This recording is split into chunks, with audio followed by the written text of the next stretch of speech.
फिलहाल आपको बता दें, संभल हिंसा से जुड़ी अभी की एक और बड़ी खबर यह है कि संभल के सांसद जो हैं बर्क, उन्होंने हाईकोर्ट का दरवाजा खटखटाया। जियाउर रहमान बर्क की तरफ से हाईकोर्ट का दरवाजा खटखटाया गया है।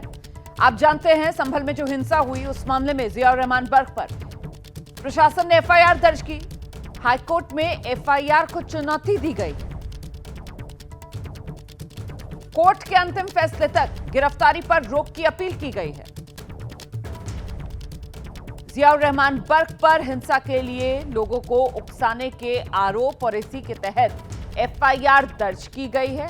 इसी एफआईआर के खिलाफ जियाउर रहमान बर्क ने हाईकोर्ट का दरवाजा खटखटाया है। सीधे आपको लेकर चलते हैं, हमारे साथ हमारे सहयोगी मोहम्मद मोइन इस वक्त मौजूद हैं और जानते हैं मोहम्मद मोइन से ये जो याचिका हाईकोर्ट में लगाई गई है जियाउर रहमान बर्क की तरफ से, इस पर कब तक सुनवाई होगी, क्या जानकारी मिल रही है और याचिका में मुख्य तौर पर जियाउर रहमान बर्क की तरफ से क्या मांग की गई है? मोहम्मद मोइन।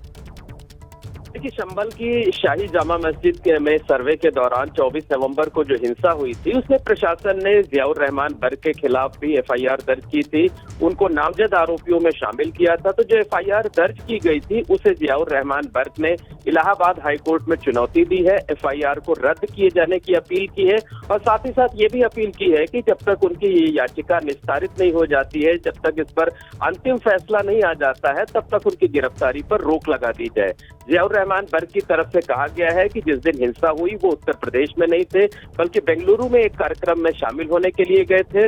उनका इस हिंसा से कोई लेना देना नहीं है, बल्कि सर्वे से पहले और उसके बाद भी उन्होंने लगातार लोगों से शांति बनाए रखने की अपील की है। तो जियाउर रहमान बर्क की तरफ से जो याचिका दाखिल की गई उस पर शुक्रवार को सुनवाई होने की उम्मीद है। शुक्रवार को सर्दियों की छुट्टी से पहले हाईकोर्ट में कामकाज का अंतिम दिन रहेगा। ऐसे में देखना ये होगा कि जो सर्दी की छुट्टियां होती है उससे पहले जियाउर रहमान बर्क को कोई राहत मिल पाती है या नहीं। बहुत शुक्रिया मोहम्मद मोइन इस तमाम जानकारी के लिए। तो शुक्रवार को ये याचिका सुनवाई के लिए आ सकती है। जियाउर रहमान बर्क की तरफ से लगाई गई है। जो एफआईआर उन पर दर्ज हुई है उस एफआईआर को खारिज करने की मांग की गई है और जब तक इस याचिका पर सुनवाई चल रही है तब तक उनकी गिरफ्तारी पर रोक का आदेश दिया जाए अदालत की तरफ से। ये मांग जियाउर रहमान बर्क ने अदालत से की है। और इस बीच संभल से जुड़ी एक और बड़ी खबर, संभल में समाजवादी पार्टी के जो सांसद है जियाउर रहमान बर्क, उनके खिलाफ बिजली चोरी का मुकदमा भी दर्ज हो सकता है। ये इस वक्त की बड़ी खबर है जो मैं आपको बता रही हूं। दरअसल बर्क के घर पर बिजली के 3 मीटर लगे हुए थे, जिनमें 1 मीटर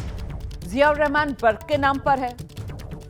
बर्क के घर जुलाई से लेकर नवंबर तक बिजली के बिल में जो यूनिट है, कितनी खपत बिजली की हुई है वो 0 यूनिट दिखा रहा है, मतलब कोई खपत ही नहीं हुई है बिजली की। बर्क का सालाना बिजली का बिल जो आ रहा है वो अगर तुलना की जाए वहीं संभल के बीपीएल परिवारों से, उससे भी कम आ रहा है।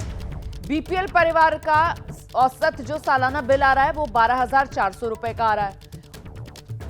वहीं जो सांसद हैं जियाउर रहमान बर्क, उनके घर जो सालाना बिजली का बिल आ रहा है वो 3,638 रुपए ही आ रहा है। तो उत्तर प्रदेश का बिजली विभाग अब इस मामले में जांच कर रहा है कि आखिरकार ऐसा कैसे हुआ। बिजली विभाग ने कल ही समाजवादी पार्टी के सांसद जियाउर रहमान बर्क के घर पर 2 किलोवाट का नया डिजिटल मीटर लगाया है। पुराने मीटर हटाए गए हैं, नया मीटर लगाया गया है।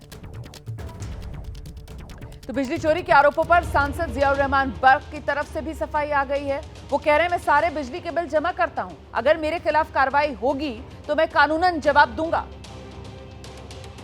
संभल से सांसद जियाउर रहमान बर्क हमारे साथ बात करने के लिए मौजूद हैं। सर, सबसे पहले हम सवाल यही जानना चाहेंगे कि जिस तरीके की कार्रवाई चाहे बिजली विभाग की तरफ से या नगर निगम की तरफ से या फिर पुलिस प्रशासन की तरफ से संभल में अभी देखने को मिल रही है, इसको कैसे देख रहे हैं?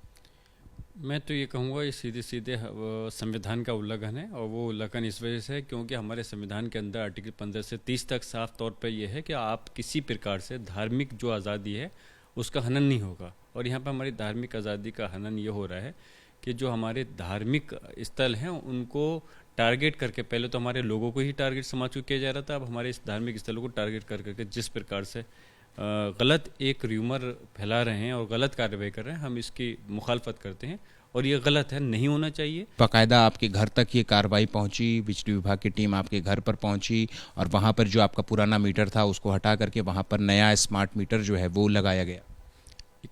इसमें कौन सी बड़ी बात है, वो गए हैं, रूटीन का हिस्सा है, उन्होंने चेंज किया, जो मीटर अब हटा करके वो कर दिया, इसमें कौन सी बड़ी बात है? किसने हमारे घर में किसने विरोध किया हो तो बताइए।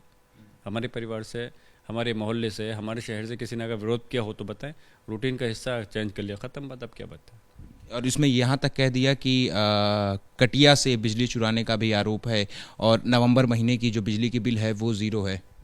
क्या मतलब बनता है? सारे बिल जमा करते हैं, उसको बिल आपको चाहिए मैं दे दूंगा, कोई मतलब नहीं बनता, कोई सेंस नहीं बनता। इस टाइप की बातें करने से कोई मतलब नहीं। ऑलरेडी सारा बिल है, जमा करते हैं, होगा तो लीगली मैं जवाब दे दूंगा उसका। सीएम योगी के बयान की अगर हम बात करें, विधानसभा में आपने वो बयान सुना होगा जिस तरीके से सीएम योगी ने बयान दिया संभल हिंसा को लेकर के कि लॉस होता है मस्जिदों के अंदर से, 4 मस्जिद और 1 मस्जिद पर एफआईआर हुई और मस्जिदों के अंदर से अवैध जो सब स्टेशन है वो चलाए जा रहे हैं।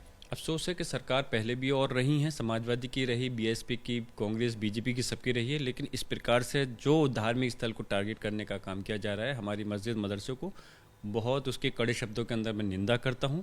ऐसा कभी नहीं हुआ।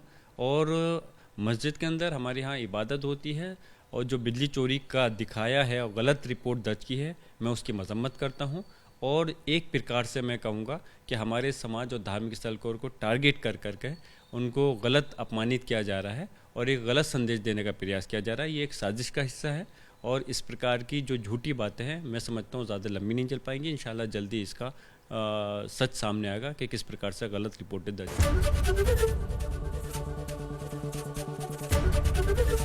एबीपी गंगा, खबर आपकी, जुबान आपकी।